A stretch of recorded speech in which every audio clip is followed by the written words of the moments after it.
Bueno, muchísimas gracias por la invitación a todo el comité organizador de la SOPEMI, a Carlos Lescano y a Omar Heredia. Muchísimas gracias. Bueno, voy a compartir con ustedes los principios básicos de manejo de pacientes con hemorragia subaracnoidea.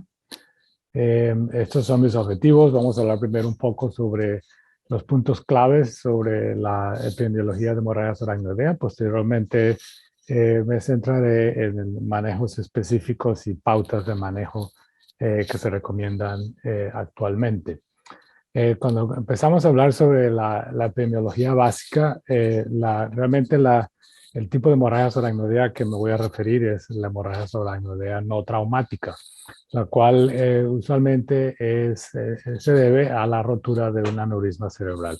Y en los Estados Unidos la incidencia es cerca de 37,000 casos al año. Es una enfermedad importante, usualmente grave. Los pacientes están críticos y es una enfermedad de pacientes jóvenes. La edad promedio de presentación es de 55 años y usualmente las mujeres están más dadas a padecer esta enfermedad con una tasa de 1,6 a 1 comparado con hombres. Si miramos a toda la tasa de mortalidad global de estos pacientes es de cerca del 51%, es decir, uno de cada dos personas va a fallecer y aproximadamente una tercera parte de los supervivientes tienen o presentan una discapacidad importante a largo plazo. Hay unos factores de riesgos ya bastante conocidos. Están los factores de riesgo no modificables, es decir, los factores a los cuales pues, no podemos hacer mucho al respecto. Por ejemplo, sabemos la edad. Ya les dije que la edad promedio es de 55 años. El sexo femenino, las mujeres son casi 2 veces más, presentan una incidencia 2 veces mayor comparado con los hombres. Historia previa de hemorragia aneurismática cerebral. Historia familiar. Y por último, historia de familiares que tengan aneurismas, sobre todo familiares de primer grado.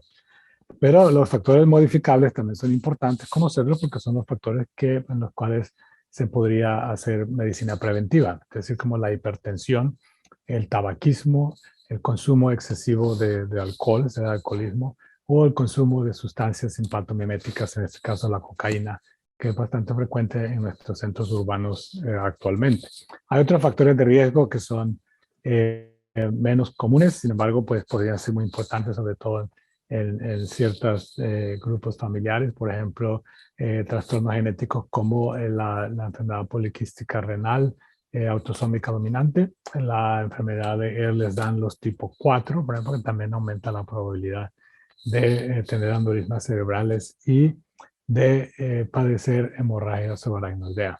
Hay otros factores un poco curiosos con respecto a la hemorragia aneurismática. Uno de ellos es, por ejemplo, que los aneurismas de circulación posterior, por ejemplo, son más comunes en hombres y por lo tanto la rotura de ese aneurisma se presenta con más frecuencia en hombres. También hay una asociación con problemas legales o financieros importantes en los últimos 30 días, en los 30 días previos a la presencia de la hemorragia subaracnoidea. Esto es parecido a lo que se conoce como con la muerte por vudú, lo mismo, muy parecido, ¿no? Una descarga simpatomimética importante durante los días previos a la rotura del aneurisma. Esta es una tomografía típica de un paciente con hemorragia subaracnoidea. Aquí pueden ver en blanco todo el espacio subaracnoidea ocupado por sangre. Se debería ser de un color más oscuro, como vemos aquí en la parte derecha de la tomografía, mientras que en la parte izquierda y en la fisura interhemisférica superior o anterior está ocupada por la hemorragia. Este paciente se le realizó una angiografía, en este caso de 2 dimensiones, en el cual se puede apreciar dónde está la flecha blanca, el aneurisma. Sin embargo, ahorita con angiografías cerebrales de 3D es donde podemos apreciar realmente la verdadera morfología. En este caso es un aneurisma bastante irregular que muy probablemente llevó a la presencia de hemorragia subaracnoidea en este paciente. Ahora, con respecto a las complicaciones asociadas con la hemorragia subaracnoidea, es importante tener presente que casi todos los pacientes van a tener alguna complicación médica, ¿no? la mayoría van a estar en una situación crítica, es decir, van a requerir el manejo de cuidado crítico, y más o menos en un 40% de los casos, dependiendo de la casuística que ustedes estén estudiando, esas complicaciones van a poner en riesgo la vida del paciente. Realmente lo que hacemos muchas veces en la unidad de cuidado crítico es tratar de prevenir esas complicaciones, lo cual es bastante importante. Y estas son las complicaciones neurológicas más comunes. La número 1 es la isquemia cerebral tardía o isquemia cerebral diferida, ¿no? El cual se presenta más o menos en una tercera parte de los pacientes. La causa más común de esa isquemia cerebral tardía o diferida es la presencia de vasoespasmos sintomáticos. Sin embargo, no es la única razón. Ahorita lo que manejamos, la hipótesis que manejamos es que muy probablemente estos pacientes tienen un fenómeno inflamatorio agudo que conlleva una microtrombosis cerebral, lo cual va a desencadenar esa isquemia cerebral tardía o diferida, que es otra forma. También hay lo que hace llamado la despolarización también del tejido cerebral, que también puede llevar a esta isquemia cerebral tardía. La hidrocefalia se presenta en un 20% de los casos, el resangrado en un 7%, realmente el resangrado es bastante bajo en este momento debido a que estos aneurismas tienden a tratarse ahora de manera temprana. Las convulsiones se presentan en un 24% y la hiponatremia en un 30%. Ahora, yo siempre traigo a colación esta diapositiva con esta gráfica de la revista de anestesia británica del año 2005, en el cual me parece a mí que presenta muy bien en esta caricatura, presenta muy bien todo lo que tenemos nosotros que lidiar en la UCI con estos pacientes. Es decir, tenemos pacientes que no solamente tienen un trastorno intracraniano importante, es decir, por el sangrado, con vasoespasmo, hidrocefalia, hemorragia intracerebral, edema cerebral, sino también alteraciones sistémicas importantes, como sería la hipotensión, la hipoxemia, el edema pulmonar, neumonía, falla cardíaca. Es decir, vamos a tratar de balancear el manejo intracraniano con las alteraciones sistémicas para poder mantener a ese paciente lo más saludable posible. Eso es bastante complicado. Este es el manejo general, el resumen de todos los manejos que más o menos se recomiendan hoy. Por ejemplo, admitir a estos pacientes a la UCI o a la unidad de terapia intensiva, preferiblemente una neuro-UCI. Ahorita les voy a explicar de dónde vienen esos datos. Y obviamente mantener la vía aérea, la circulación y la respiración, la ventilación de ese paciente de manera adecuada, controlar el dolor, darle profilaxis contra la hemorragia gastrointestinal y profilaxis contra la trombosis venosa profunda, mantener una glucosa sérica o una glicemia sérica, glucemia entre 80 y 180 miligramos por decilitro, la temperatura entre límites normales, administrar antagonistas de calcio tipo nimodipino. La profilaxis contra las convulsiones es todavía es un área de mucha controversia. Se recomienda, si lo van a utilizar, de pronto darle solamente entre los primeros 3 a 7 días de presentación clínica, mantener al paciente en un estado de euvolemia y normotensión antes del tratamiento del aneurisma roto. Ahora, también es importante clasificar a estos pacientes al momento del ingreso al hospital o a la unidad de terapia intensiva. Estas son las dos escalas que recomendamos. Es la escala de la Federación Mundial de Neurocirujanos. La escala clínica la escala va de 1 a 5 y 1 sería el paciente que llega con una escala de Glasgow de 15 sin ningún déficit motor y 5 sería el paciente que llega en estado de coma con una escala de Glasgow de 3 a 6 con o sin trastornos motores focales. La escala radiológica es la que se llama la escala de Fisher modificada y esencialmente lo que nos dice es que mientras mayor sea el número en la clasificación, o sea de 0 a 4, significa que hay mayor cantidad de sangrado intracraniano y por lo tanto el paciente que tiene una escala 4, por ejemplo, ese paciente va a tener mayor número de complicaciones durante la hospitalización comparado con el paciente que ya con una escala grado 0, en el cual muy probablemente ese paciente le va a ir bien. No es garantía, pero las probabilidades son de que le va a ir mucho mejor. Lo importante de esa clasificación es que esa clasificación, a grosso modo, nos va a permitir determinar si el paciente es de alto riesgo, de un grado alto, o de un grado bajo, de bajo riesgo. Y usualmente la clasificación actual consiste en una escala de la Asociación Mundial de Neurocirugía de 3 a 5 y la escala de Fisher modificada de 3 a 4, es decir, pacientes que tienen una alteración del nivel de conciencia bastante importante y una cantidad importante de sangrado intracraneal. Ahora, ¿qué hay con el ingreso de estos pacientes a centros especializados o centros de alto volumen? Creo que los datos de diferentes partes del mundo, en este caso, pues quería mostrarles estos datos del Reino Unido, en el cual muestran muy claramente que mientras mayor sea el número de pacientes que ingresen a un hospital determinado con hemorragia soranodea, menor va a ser la mortalidad o la fatalidad, por lo menos durante las primeras 2 semanas de ingreso al hospital. Es decir, que algo estamos haciendo en estos hospitales donde vemos bastantes de estos pacientes. De pronto es porque estamos más familiarizados con ellos, sabemos anticipar mejor las complicaciones, sabemos de pronto aplicar los tratamientos más rápidamente y eso se traduce en una mejoría o una disminución de la mortalidad. Entonces las recomendaciones actuales son admitir o ingresar a esos pacientes a centros de alto volumen. Creo que esa es una de las recomendaciones más importantes. También sabemos por el estudio PRINCE, en el cual también hubo centros de Perú que participaron en el estudio. Fue un estudio internacional que incluyó pacientes de más de 200 centros de 47 países de todos los continentes, excepto Antártica, en el cual pudimos demostrar que la disponibilidad de una unidad de neuro-UCI o de terapia de neuro-UCI estaba asociada con una disminución de la mortalidad. Es decir, si no disponían de una unidad dedicada o especializada en neuro-UCI, la probabilidad de morir es mucho mayor, 1.71, comparado con los centros que tienen unidad de terapia neurológica especializada. Las recomendaciones son admitir a estos pacientes o ingresar a estos pacientes a centros hospitalarios que tengan un alto volumen y idealmente que tengan por lo menos un equipo especializado en el manejo de pacientes neurocríticos.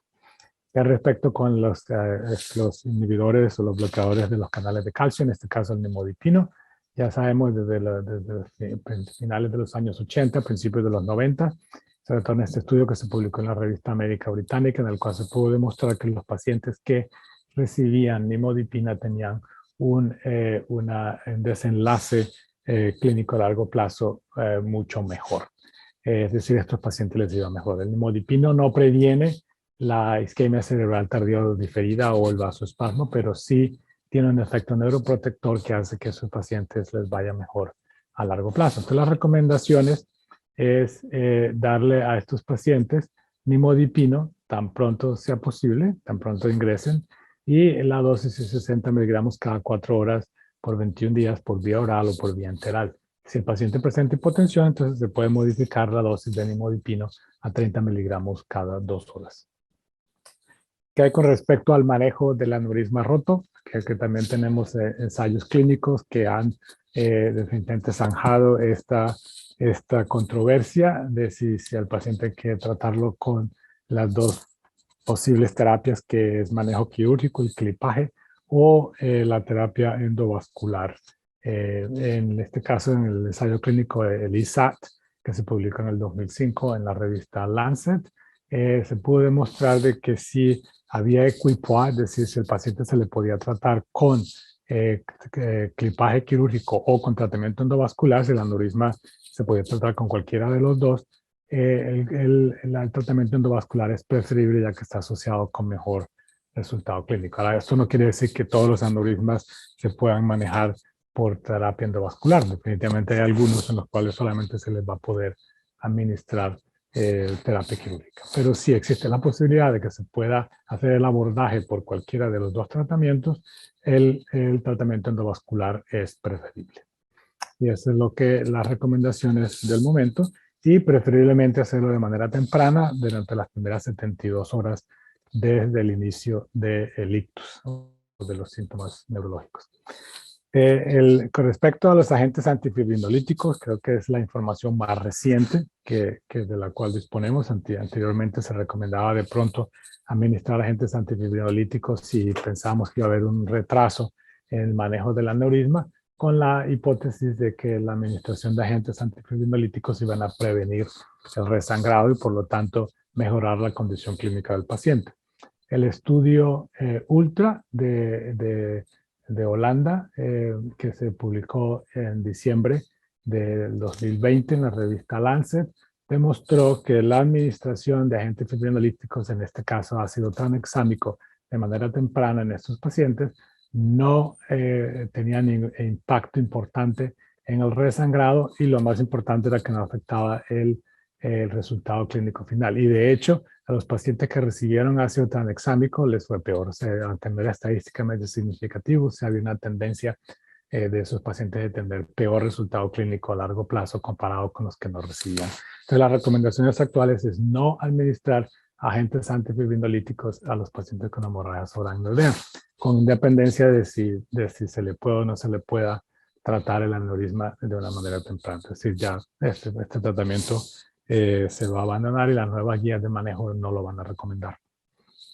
Con respecto a la glucosa sérica o a la glucemia, no tenemos datos específicos para hemorragia subaracnoidea, pero sí podemos extrapolar lo que hemos aprendido del ictus isquémico cerebral agudo, el cual se hizo el estudio SHINE, que se publicó en el 2019 en la revista médica americana, en el cual a los pacientes se les distribuyó de manera aleatorizada a recibir tratamiento agresivo, es decir, con infusión de insulina, que sería aquí lo que están en azul, y comparado con el grupo, el cual era menos agresivo, en el cual se le medía la glucosa sérica cada 4 o 6 horas, que está aquí en amarillo. El estudio demostró que no había ninguna diferencia estadísticamente significativa entre los dos grupos, pero sí había un mayor número de complicaciones en el grupo que recibió terapia intensiva, incluyendo hipoglicemias sintomáticas. De las recomendaciones es sencillamente mantener a estos pacientes con una glicemia, una glucosa o glucemia sérica de 80 a 179, 80 a 180, creo que es fácil de recordar, miligramos por decilitro, siguiendo obviamente las recomendaciones que se utilizaron en este estudio, en el cual la definición de hiperglicemia fue una concentración de glucosa mayor de 110 si el paciente tenía diabetes o mayor de 150 si el paciente no tenía historia de diabetes. Que con respecto al manejo de la isquemia cerebral tardía o diferida, primero hemos aprendido cómo clasificarla clínicamente y cómo clasificarla radiológicamente. Desde el punto de vista clínico, esta es la clasificación en la cual hasta el momento pues todos los que trabajamos en este campo estamos de acuerdo. O sea, es una alteración neurológica focal, ¿no?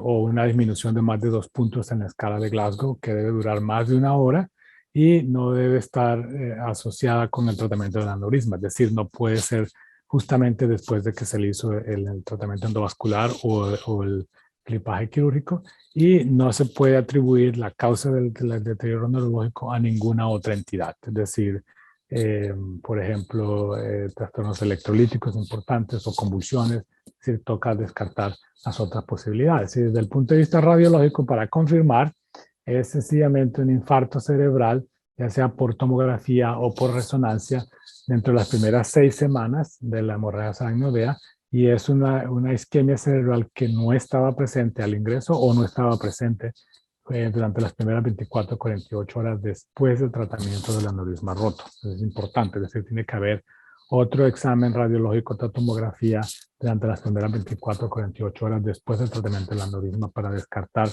cualquier presencia de isquemia asociada con el tratamiento y no necesariamente con isquemia cerebral tardía o diferida.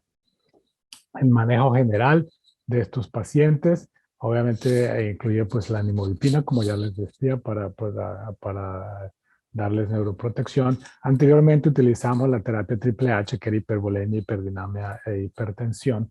Ya no se utiliza, utilizamos simplemente la hipertensión inducida, es decir, la idea es que al producir hipertensión del paciente con agentes vasopresores, preferiblemente norepinefrina, vamos a mejorar la perfusión cerebral y el flujo sanguíneo cerebral.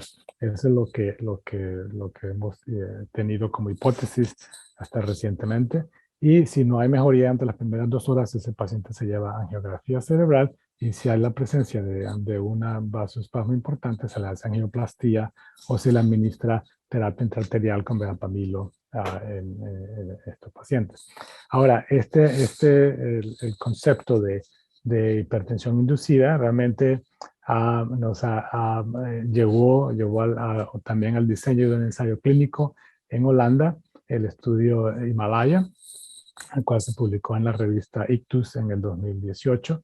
Y realmente lo que el estudio demostró, es decir, como pueden ver ustedes, aquí están los dos grupos en los cuales la presión arterial sistólica media es muy diferente entre el grupo que recibió hipertensión en la parte superior comparado con el grupo que no recibió hipertensión en la parte inferior.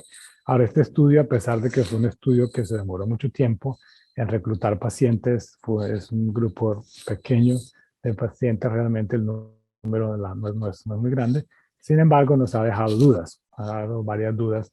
Una de ellas es que estos pacientes los pacientes que reciben hipertensión inducida tienen un mayor número de complicaciones sistémicas, como infartos del miocardio, edema pulmonar, es decir, otras complicaciones que no tenían antes de inducir la hipertensión. Y dos puntos bastante importantes es que los pacientes que recibieron terapia hipertensiva tuvieron un resultado clínico peor a largo plazo. Y el otro punto importante también es que el 40% de los pacientes mejoraron sin hipertensión inducida. Es decir, lo cual nos queda la duda de si realmente este es el tratamiento o no aplicar. Pues todavía lo recomendamos porque pensamos que de pronto necesitamos de más estudios o estudios con un mayor número de pacientes para poder confirmar este hallazgo. Con respecto al manejo de líquidos, normalmente siempre recomendamos euvolemia, como ya les habíamos mencionado, es decir, esto requiere que prestemos mucha atención al balance hídrico. Sin embargo, estos estudios recientes del grupo de Raymond Helbach en Austria, en Innsbruck, y de Mathieu van der Jagt en Holanda, han cuestionado también este punto. Realmente lo que ellos han encontrado es que la asociación con el resultado clínico no está dado por el balance hídrico, sino por la ingesta de líquido. Es decir, qué tanto líquido le demos al paciente. Mientras más líquido le demos, con independencia del balance hídrico, a esos pacientes les va peor. Entonces, parece que la cantidad es lo que realmente importa, no tanto el balance hídrico como tal. En el 2018 trabajamos con la Organización de Cuidado Intensivo Europea, en el cual hicimos un consenso de expertos y unas recomendaciones sobre el manejo de líquidos en cuidado neurocrítico, incluyendo hemorragias oragnoidea, y en ellos recomendamos que se debe utilizar primero cristaloides y mantener al paciente en un estado de euvolemia. Es decir, todo esto es lo que recomendamos hasta el momento, mantener la euvolemia y darle cristaloides a estos pacientes. Y si no responden a cristaloides, de pronto se pueden utilizar coloides como sería la albúmina humana, pero no sería la primera línea de tratamiento. Ahora, hay otro punto antes de terminar que me gustaría también presentarles y es el punto de mirar la calidad de la atención que le estamos dando a los pacientes en el caso de cuidado neurocrítico. En este caso, las medidas que se han publicado por la Asociación Neurocrítica de la Asociación Mundial del Cuidado Neurocrítico, en el cual hay 3 que atañen específicamente a la hemorragia. Una de ellas es la administración de nimodipina, es decir, si hay que darle nimodipina a todos los pacientes, ya que es el único tratamiento médico que se ha demostrado que tenga un efecto importante en el resultado clínico. Hay que tengamos alguna manera de hacer un tamizaje o un cribaje de vasoespasmo o de isquemia cerebral tardía o diferida en estos pacientes. Y por último, darles una profilaxis de trombosis venosa profunda en estos pacientes. Es decir, por lo menos hay 3 criterios o 3 asuntos específicos que muy probablemente van a ser parte de la evaluación de la calidad de la atención de pacientes en unidades neurocríticas en el futuro. Para concluir, obviamente la hemorragia oragnoidea es una emergencia neurológica. El manejo de pacientes, de este tipo de pacientes, sobre todo los que tienen alto grado, es decir, los más graves, presentan un reto importante para el intensivista, sobre todo o el neurointensivista. Estos pacientes deben ser ingresados o admitidos a una unidad, a un hospital donde se maneje un alto volumen de pacientes. Y este protocolo de manejo debe incluir eubulimia, tratamiento temprano del aneurisma roto, una glucosa sérica de 80 a 180 miligramos por decilitro, administración de nimodipino, y la terapia antifibrinolítica no debería darse, ya debido al resultado del estudio ULTRA, creo que fue definitivo, y definitivamente necesitamos más estudios para investigar o para tratar de elucidar más intervenciones y manejos de la isquemia cerebral tardía o diferida. Con esto aquí concluyo. Muchísimas gracias. Si tienen alguna pregunta, con mucho gusto trataré de responderla.